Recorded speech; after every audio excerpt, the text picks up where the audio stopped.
सगळ्यात महत्त्वाचं या 12 वर्षामध्ये सुशासन आणि सुप्रशासन या दोन गोष्टी मोदीजींच्या या संपूर्ण कार्यकाळाचं एक महत्त्वाचं बलस्थान राहिलं।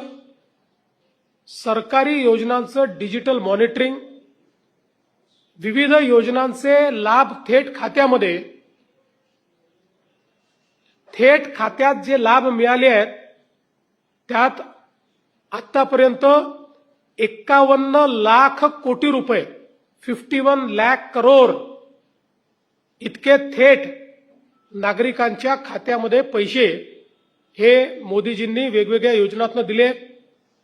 जेम पोर्टलच्या माध्यमातून खरेदीतला भ्रष्टाचार संपवला। भारत नेटच्या माध्यमातून 2,14,000 ग्रामपंचायतींपर्यंत थेट इंटरनेट कनेक्टिव्हिटी नेली। 13 नवीन एम्स हॉस्पिटल तयार केले।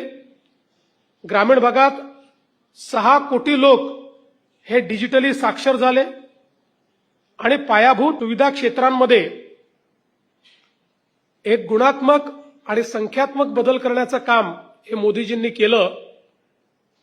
पूर्वी रोड, पोर्ट, एअरपोर्ट, रेल्वे अशी जी पायाभूत सुविधांची क्षेत्र आहेत याच्यामध्ये भारत वर्षाला 2 लाख कोटी रुपये खर्च करायचा, आता वर्षाला 12.2 लाख कोटी खर्च करतो। म्हणजे अनेक पटींनी या ठिकाणी हा खर्च वाढवलेला आहे। प्रधानमंत्री ग्राम सडक योजनेच्या अंतर्गत 8 लाख किलोमीटर रस्ते झाले आहेत, त्यातले 4 लाख किलोमीटर हे केवळ मागच्या 10 वर्षांमध्ये झालेले आहेत। राष्ट्रीय महामार्ग 91,000 किलोमीटरवरनं 1,46,000 किलोमीटर पर्यंत गेले आहेत।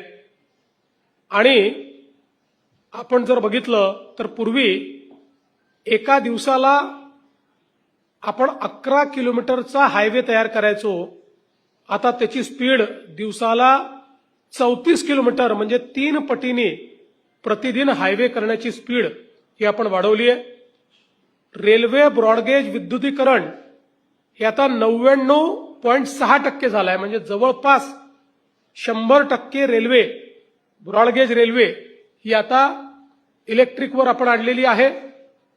आणि 1337 रेल्वेचे स्टेशन्स अमृत भारत स्टेशन्स म्हणून आज त्याचा कायापालट होतोय किंवा झालेला आहे।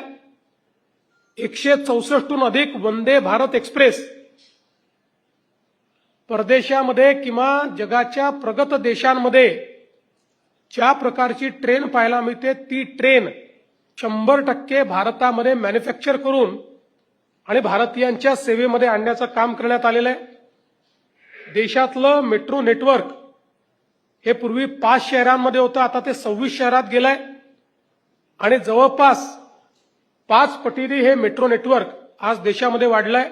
पूर्वी देशात 74 विमानतळं होते, आता 164 विमानतळं ही देशामध्ये तयार झालेली आहे।